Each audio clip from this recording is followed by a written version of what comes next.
Well, I was, I started off in Masonry in July 1962. July, it was one of those freezing cold days, winter days with wind and rain. And I remember that because when I was initiated, I was trembling, not because I was afraid because it was freezing in the lodge.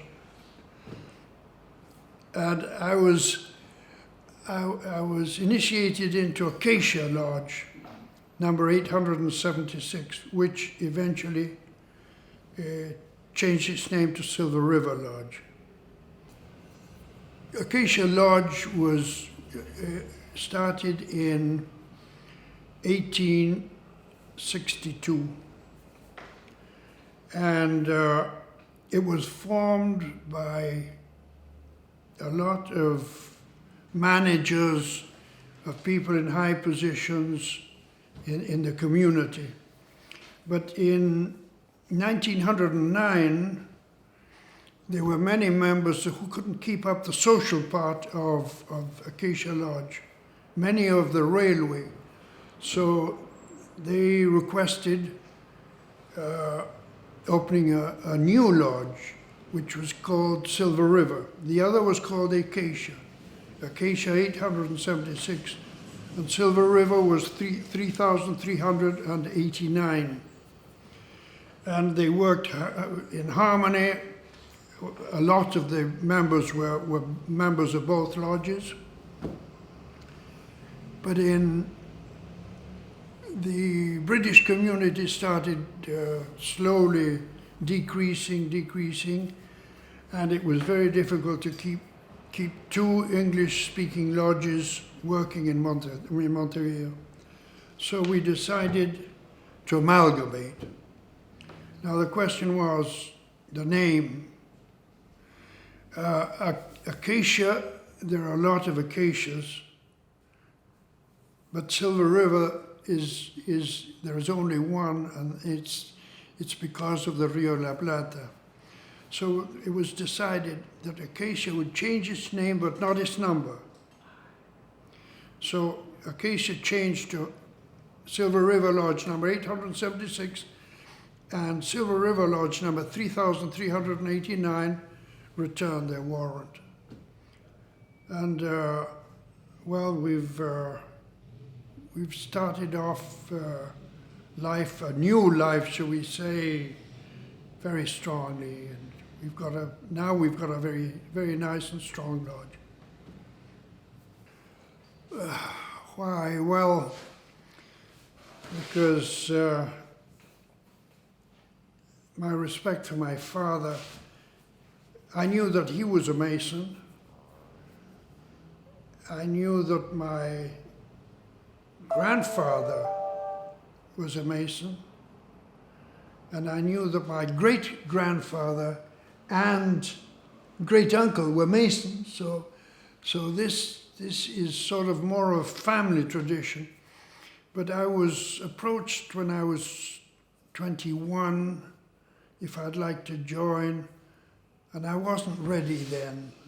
I was more in parties and rugby, and so that had to wait until I was 33, and then I joined because two great friends of my father's,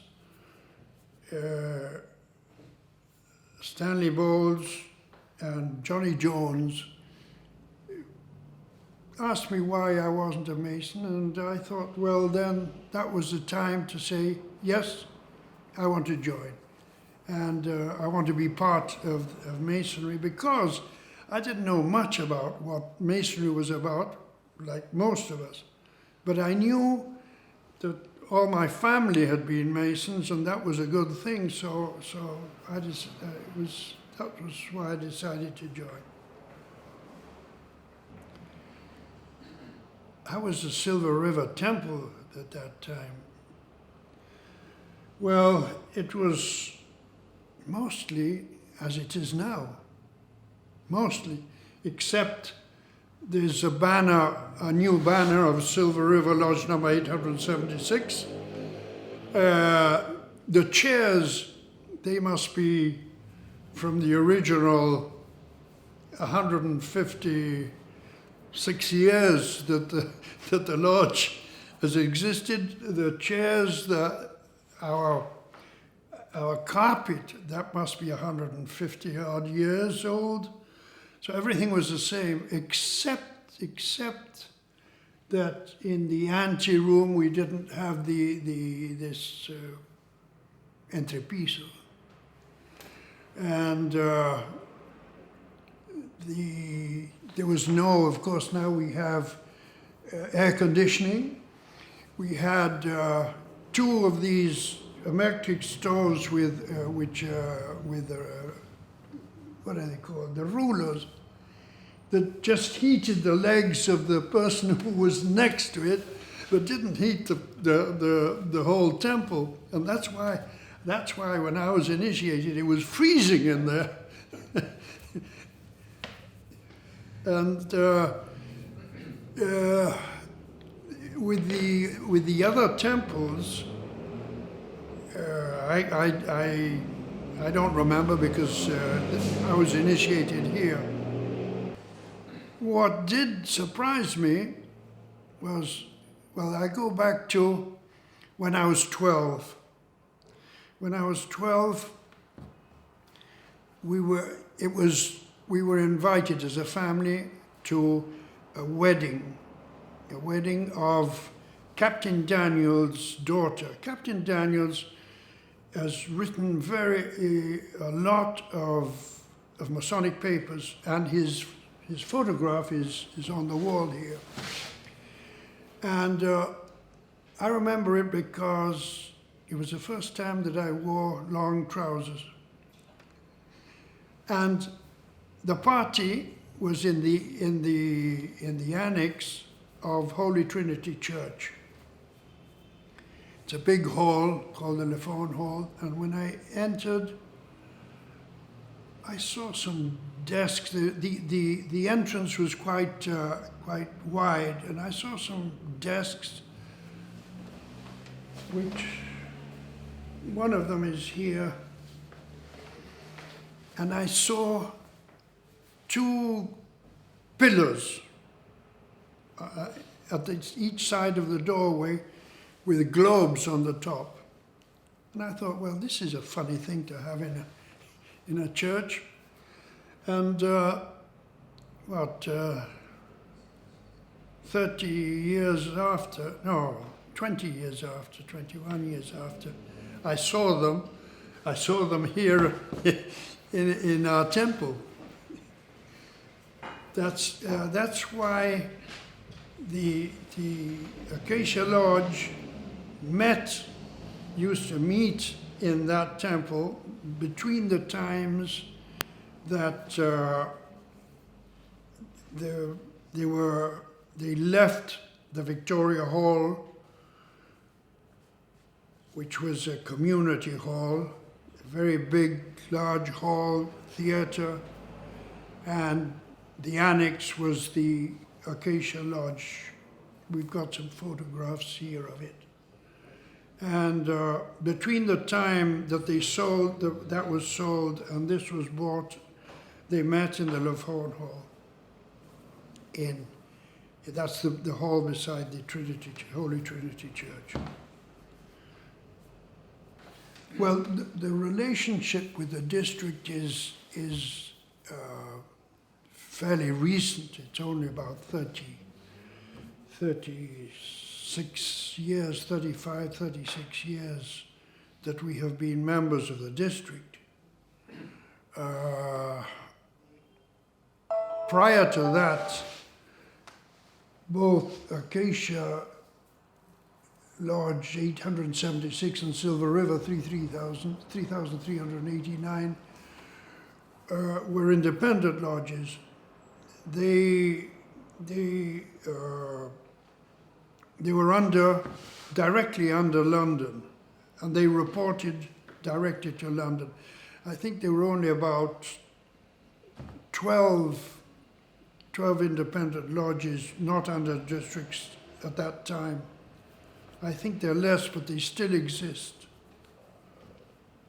Well, the history goes back to the district in Buenos Aires had 2 lodges, and they had to have a third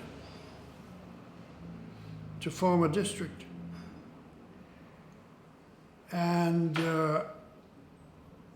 they included Acacia Lodge number 876 as members of the district. But Acacia were not members of the district then. There was, I don't know how they worked it, but Acacia was not a member of the district. It never had anything to do with the district until this fairly recently, when we joined the district. Although Acacia Lodge was born from the district, from Excelsior Lodge. There were 8 members of Excelsior Lodge and 1 from Teutonia Lodge who formed our lodge.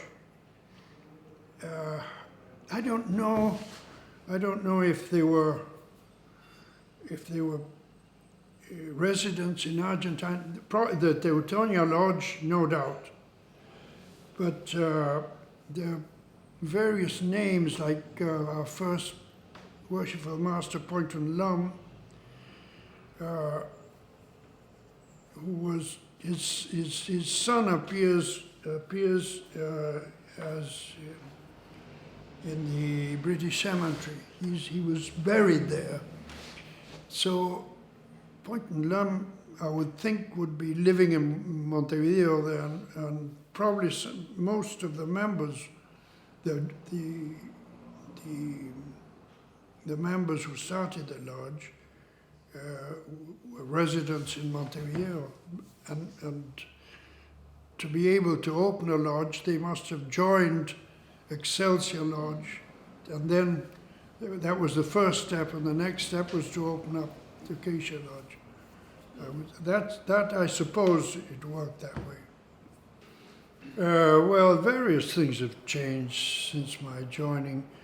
One thing is the dress.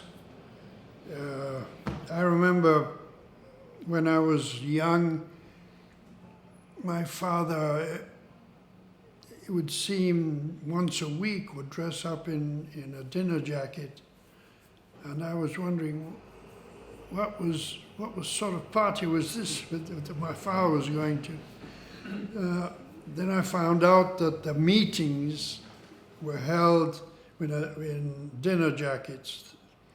That is, and then that fell out of fashion because times have changed, no doubt about it. My first 3 or 4 installations, yes, our dress was in dinner jackets, and I had to rent mine. And of course, this question of the dinner jackets was not only because it was a custom, but the meeting started at 9 o'clock, but most of the men finished at 7, so they give them time to go to their homes, change, and come back. When they lived quite close to here. What also changed was the names of the members, the surnames. When I started off in Masonry, every single surname was English, but then we had a joining member from the Uruguayan Grand Lodge, he'd been a Grand Lodge officer but left because of the problems that there were in the Uruguayan Grand Lodge, that England withdrew the recognition because they were not using the volume of the Sacred Law.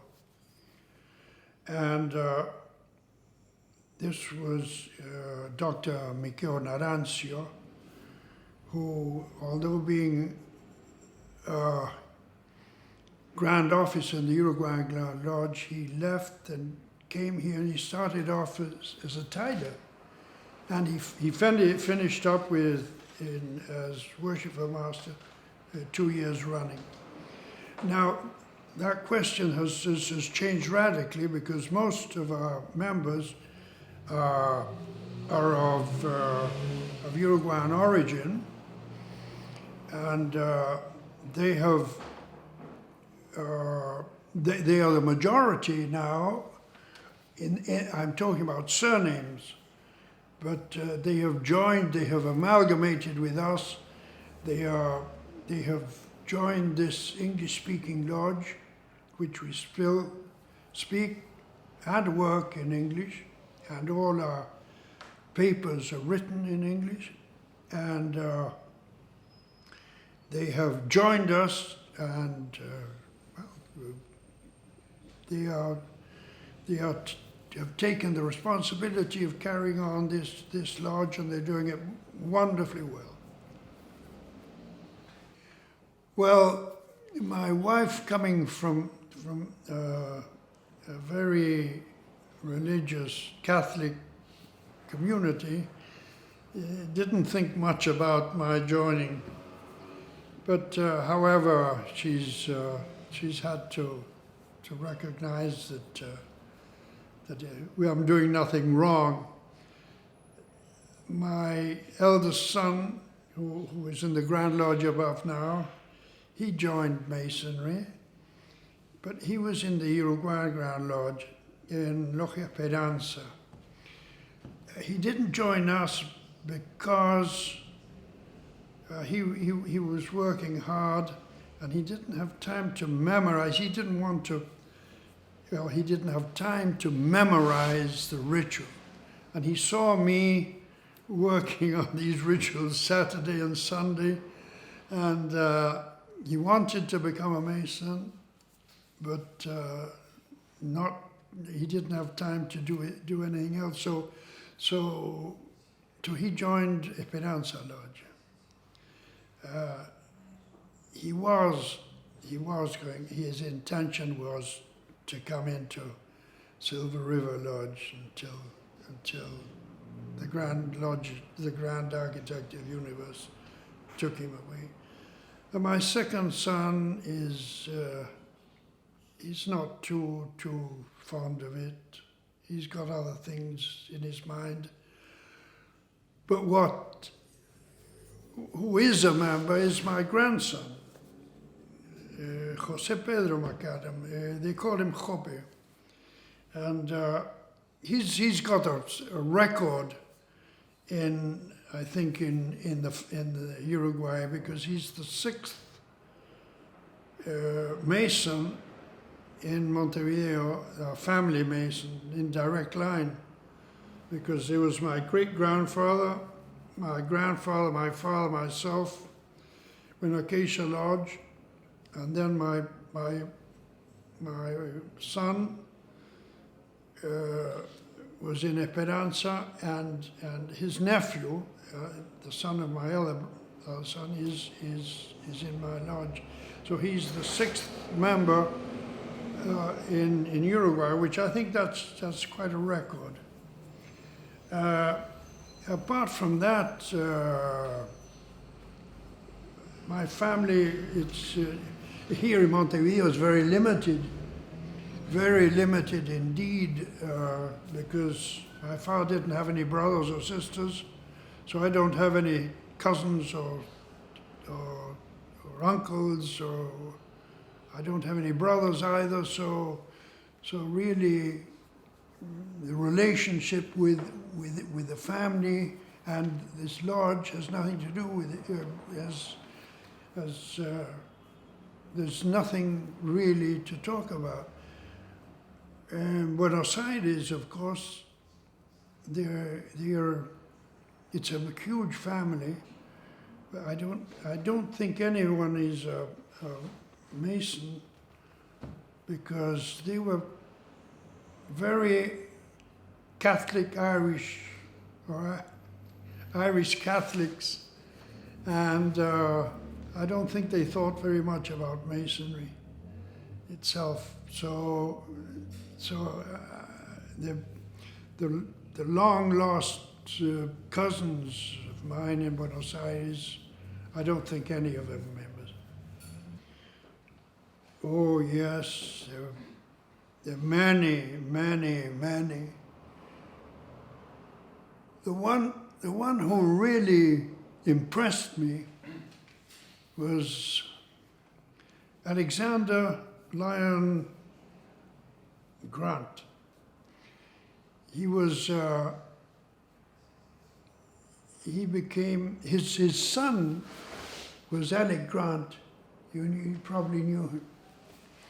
Who eventually became District Grand Master. Now, his father was manager of Holder Brothers here, and he impressed me because not only did he know the ritual of our craft lodge, of Mark, of chapter, of mariners, the works, but he probably knew the Book of Constitutions, each rule, and he was a prolific writer. And when he was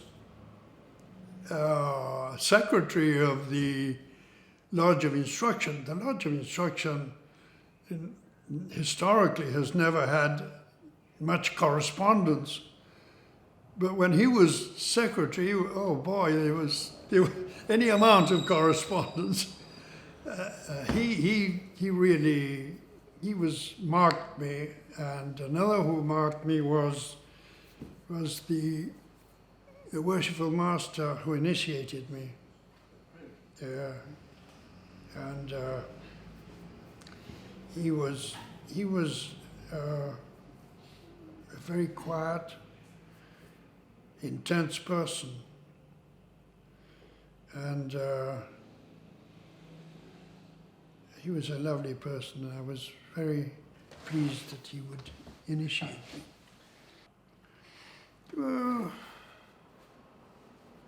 Well, not really. There hasn't been any sort of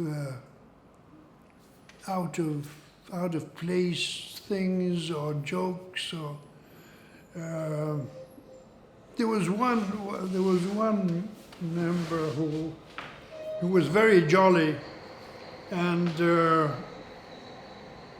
as the time went on in the meetings, and he'd leave to go to the bathroom, he became jollier and jollier. But I think that he went to the bar and instead of going to the bathroom. And he came back very, very happy. But apart from that, no. Well, what did surprise me one year was when Alec Grant was Alec Jr. was master of our lodge. He dressed up in kilts and the works as a good Scotsman, and he played the bagpipes too, which was the first time I had heard it here. But apart from that, outside the lodge activities, yes, we've had one thing that marked us tremendously was our roof, our roof caved in. It fell on us, and that caused quite a commotion. And if you see, it was in a storm, and it wet everything. And if you see our carpet should be white and black. It's grey and black. It used to be white and black, but the colouring of the black went into the white and sort of made it into a light grey. That's why our carpet has those colours. Oh, that's a difficult one. Of course, it depends on the circumstance of if you know the entered apprentice or not. But I'd start by telling him what Masonry is not. Because there are a lot of stories about Masonry and what Masonry is, and a lot of people have the wrong impression. I'd start by telling him that it is not a religion. It doesn't compete with religions.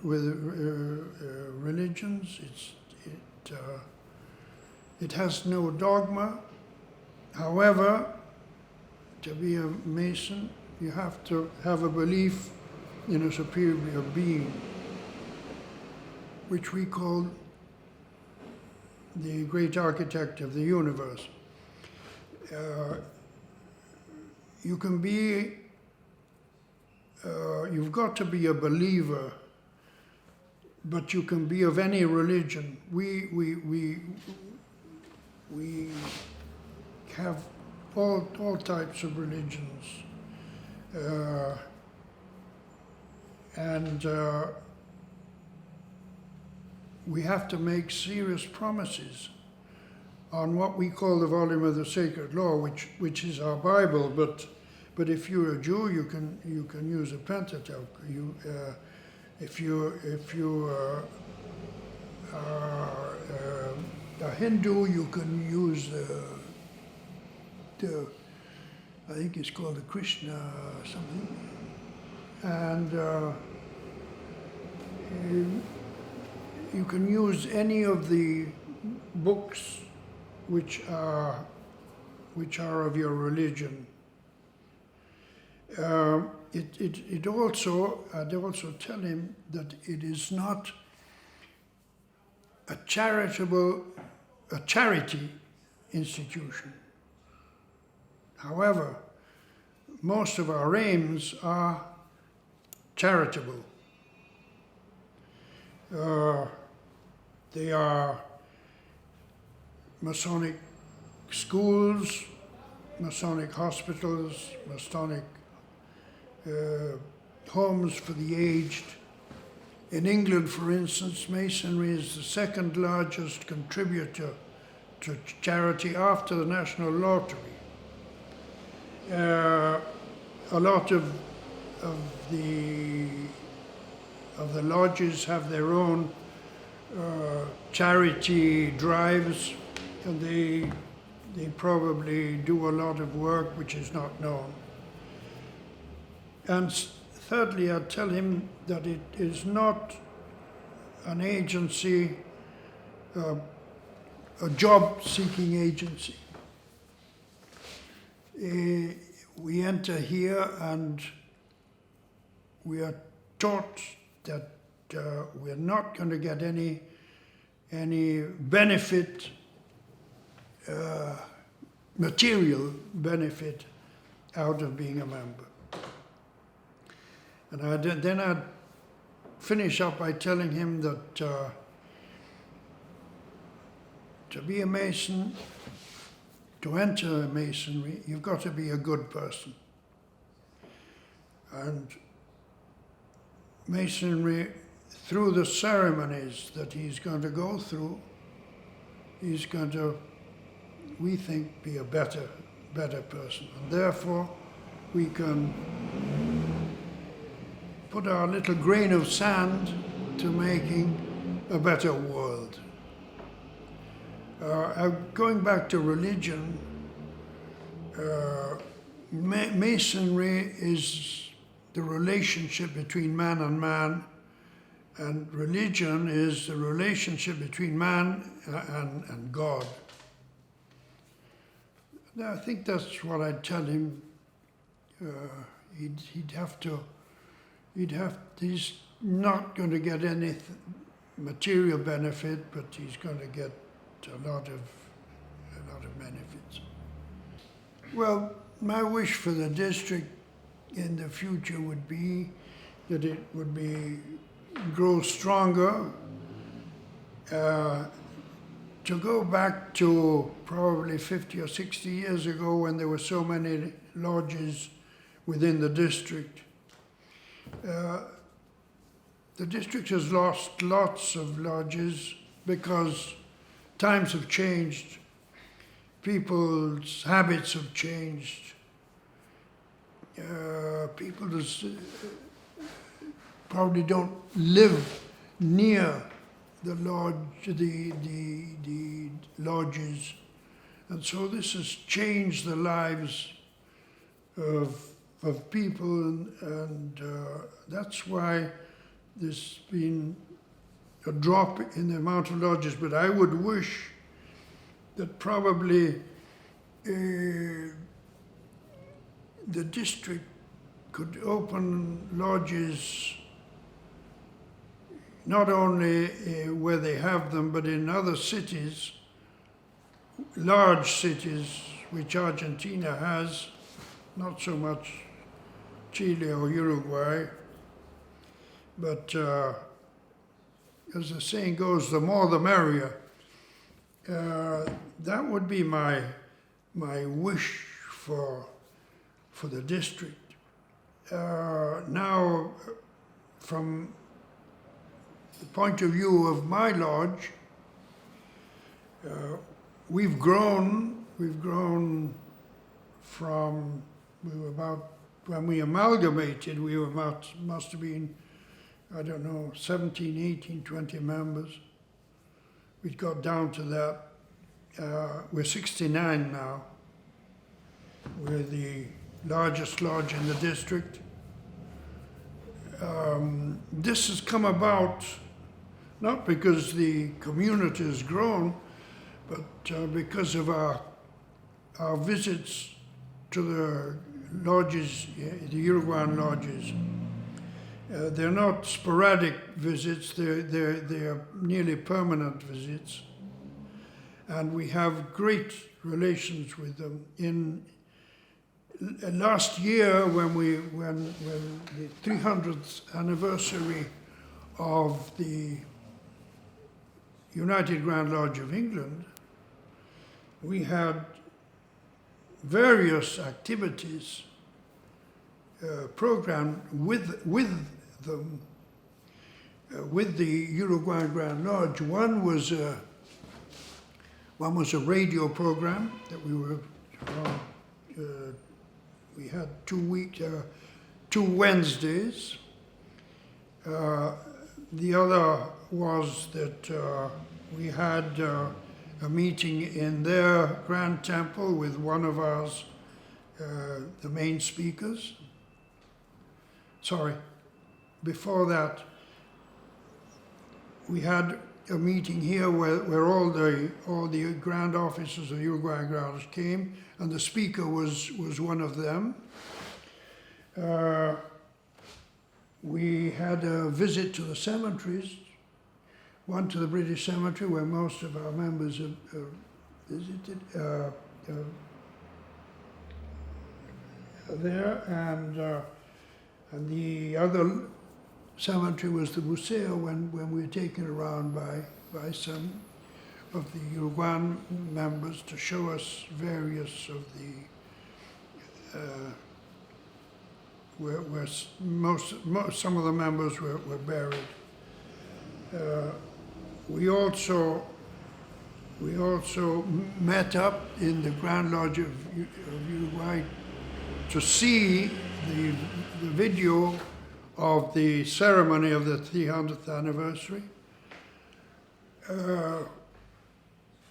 One of our worshipful master, his son, who is a excellent violinist in Italy, he's one of the main violinists of the Italian radio, and he came out to give a concert, and then we had a meeting to end it up in the Uruguayan Grand Lodge, where one of us was a speaker. So we have a very, very intimate meeting with them, and this has made a lot of our members, our joining members, because they have seen how we work, and they are very interested in the way we work. And I think you'll see it. Well, tonight we have our installation, and the Grand Master of the Uruguayan Grand Lodge will be coming with all his grand officers, and we're going to have a full house. So that's what I wish that could happen within all the lodges of the district, to get more togetherness, because we're all Masons. We're all trying to get to the same place, and this meeting each other goes to help. Well, to manage the lodge, you have to have harmony. I would say that is the stepping stone of the whole institution. It is harmony that keeps us going, because we come from different parts, we come from different ambience, we come from different places, but to make a lodge work, it's got to have harmony. We show our harmony by our hand claps, which is just one hand clap, and that demonstrates harmony, because you can't have other people clapping out of turn. I would also say that not only harmony, but that this is friendship. It has a lot to do with friendship, and friendship has a lot to do with kindness, and kindness has a lot to do with charity. I don't see charity out of your wallet, but to be charitable to your fellow man, to your fellow brothers, to be brothers, to be real brothers. And I think that is the key to being a good master. It doesn't matter about the ritual. The ritual, you can drop a few words or change words as long as you've got the right path. But harmony is the solution, I think. That's what I would advise of Master Mason. Anything I can add? No, I'm really surprised, and thank you very much. And I don't know if it's going to be any use to the younger members. If they do see it, I hope that they can take something positive out of it. Thank you very much for it.